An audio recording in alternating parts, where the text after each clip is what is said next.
Salut les Itos, bienvenue à Beer O'Clock à Bienne. Aujourd'hui, on a l'honneur de recevoir Noah Delémont. Salut Noah. Salut, ça va? Donc Noah, défenseur du HC Bienne, vice-champion de Suisse en titre. Ça fait toujours bizarre, non, quand on entend ça, non? Ouais, ça fait bizarre. Il y a un petit mot avant qui fait ça, qui ça rend bizarre, puis pas trop satisfaisant, mais enfin, c'est comme ça. Ouais, avant de commencer à parler, comme on est dans un bar, je peux te proposer une bière. Je sais qu'avec les sportifs, il faut faire attention. J'ai une bière sans alcool, ça te va? Ouais, on peut, moi. Ok, je t'amène ça.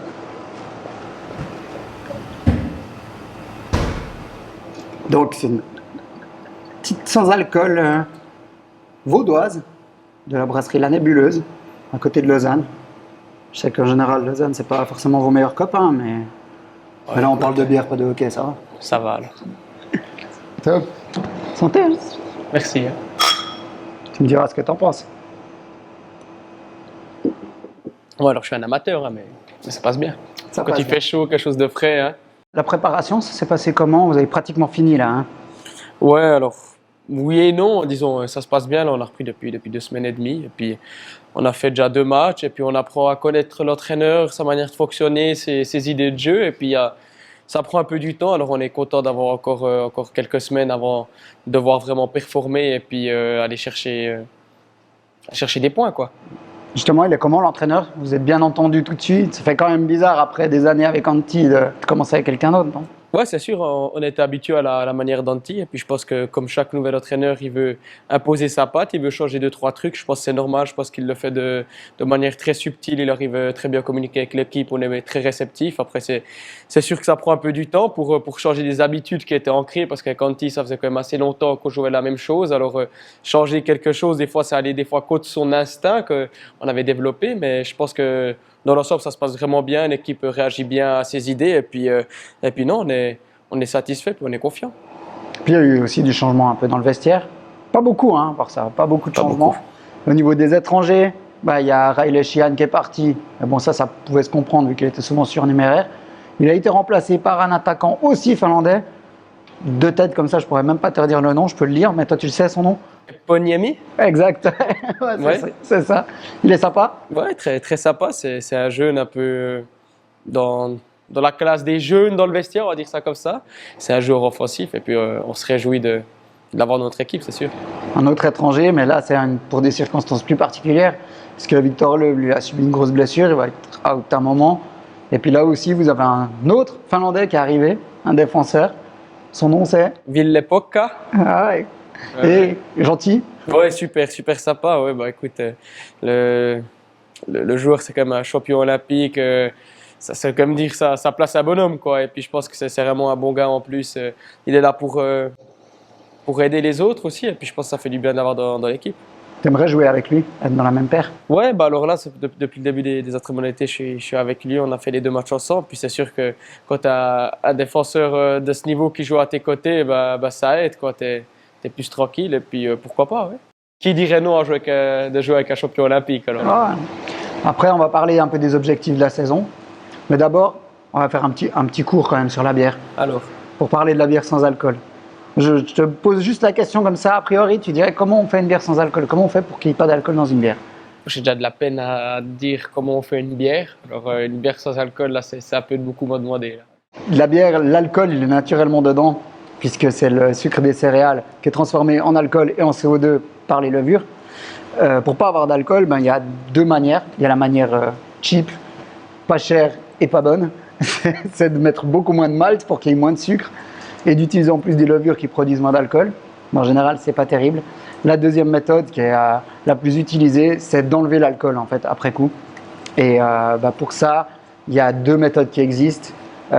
Une, c'est de mettre en fait sous pression, comme si c'était en altitude. Peut-être tu connais l'anecdote des pâtes. Si tu veux cuire des pâtes à 2000 mètres, tu ne les cuis pas à 100 degrés. En dessous, il y a déjà ébullition. Mais en fait, en mettant sous pression, ils simulent ça pour faire évaporer l'alcool sans qu'on ait forcément besoin de monter à 65 degrés, ce qui ferait que la bière deviendrait dégueulasse. Ou la deuxième méthode, c'est de filtrer. En fait, il y a des filtres spéciaux qui arrivent à capter l'éthanol et qui font qu'il n'y a plus d'alcool. Eh ben, on aura appris La quelque petite chose. leçon de bière sans alcool. On Voilà. aura appris quelque chose. Ouais, la bière dans le vestiaire, ça reste quand même si on dit la nouvelle génération, on fait quand même un peu plus attention à la consommation. le pack de bière, il arrive quand même dans le vestiaire quand vous gagnez un match. Ouais. Dans le vestiaire, c'est assez rare. C'est sûr que nous, 2 fois, après certains matchs, il y en a qui en prennent une. Mais après, je pense qu'il faut trouver un juste milieu. Il ne faut pas tout s'interdire non plus parce qu'après, t'es pas. Ouais, après, tu vis plus, quoi. Mais il faut trouver le bon rythme. Et puis, c'est sûr qu'en été, on en a un peu plus. En hiver, c'est plus restrictif.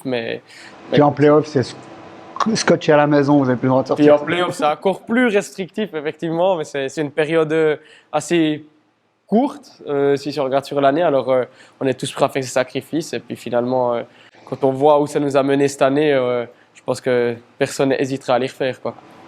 Alors justement, l'année passée, deuxième de la saison régulière, à égalité avec le premier, finaliste des playoffs au 7e match. On dit toujours, si on n'avance pas, on recule.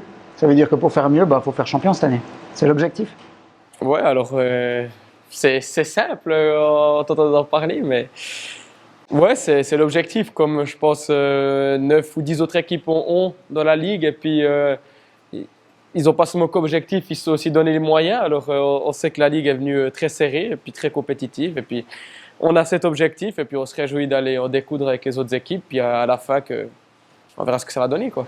Quand on sait que Genève, qui était devant vous dans ces 2 moments, à la fin des playoffs, à la fin de la saison régulière, ils ont perdu 2 joueurs importants, Tamernes, Marc. On se dit, il y a moyen d'être devant eux cette fois.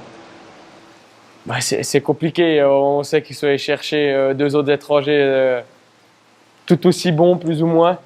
Alors c'est sûr que c'est dur de remplacer Tom Ernest, mais je crois que celui qui est arrivé, il est pas mal non plus. Alors à la fin, je pense que ça va sûrement jouer avec nos qualités. Il faut qu'on se concentre sur nous. Il faut qu'on arrive à imprimer la nouvelle idée de jeu qu'on va, même si c'est pas des grands changements.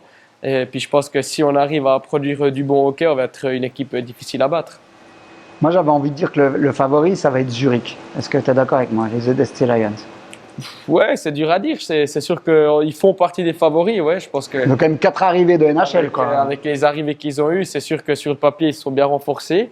Ça sera à voir, quoi. Mais c'est sûr que sur le papier, c'est une équipe qui est. À qui on met pas 4-0 en demi-finale, quoi.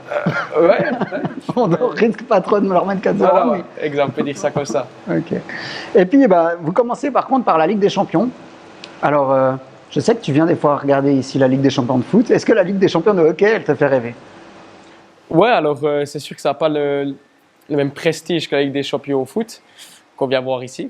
C'est vrai avec les copains, mais je pense que c'est vraiment quelque chose que moi je me réjouis de vivre. Je pense que pour avoir parlé avec des copains qui l'ont déjà joué, c'est vraiment une ambiance différente. Et puis ce qui est sympa, c'est que on est seulement en août, mais on va déjà jouer des matchs compétitifs. Alors tu ne dois pas faire des matchs amicaux pour beurre, on va dire ça comme ça. Puis à la fin, je pense que c'est toujours des belles expériences, pouvoir un peu voyager, jouer contre d'autres équipes, voir d'autres philosophies de jeu. On sait qu'en Suède, ça ne joue pas la même chose qu'en Suisse, en Tchéquie ou en Finlande. Alors je pense que ça va être sympa de voir ces autres styles de jeu, quoi. Puis voir ce que bien vaut au niveau européen.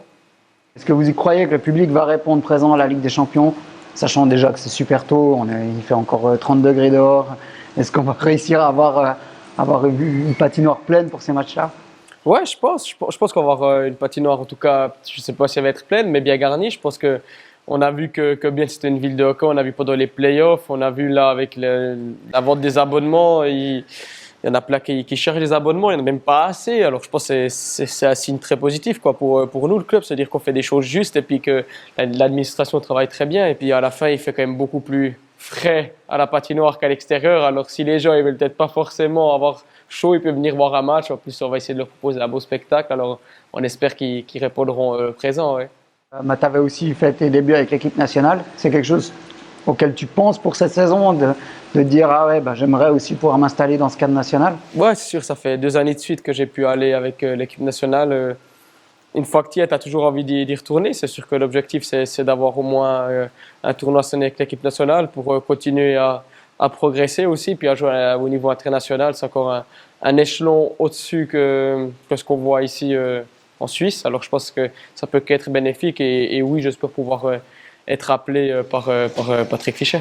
Merci beaucoup en tout cas Noah d'être venu avec nous. Pas de souci, merci David. C'est ce petit moment malgré la préparation intense. Écoute, on te souhaite ainsi qu'à toute l'équipe plein succès et puis que vous nous fassiez vibrer, qu'on revive des matchs de play-off comme on a vécu ici où c'était complètement fou. Bah merci À de bientôt, l'invitation, c'était sympa. la Ligue des champions de foot recommence bientôt aussi, donc on se voit bientôt On se croisera. ici et à la patinoire. Salut, super. Ça marche. Allez, Merci beaucoup, Noah. Ciao, ciao. Merci beaucoup à tous de nous avoir suivis. On se retrouve bientôt sur YouTube ou ici au bar Biroclock à Bienne où on diffuse tous les matchs du HC Bienne, normal puisqu'on est le bar partenaire du club. Et où on fait gagner aussi des billets pour tous les matchs à domicile du HC Bienne. Vous pouvez les gagner lors des matchs à l'extérieur qui précèdent. Voilà. Allez, à bientôt les Itos.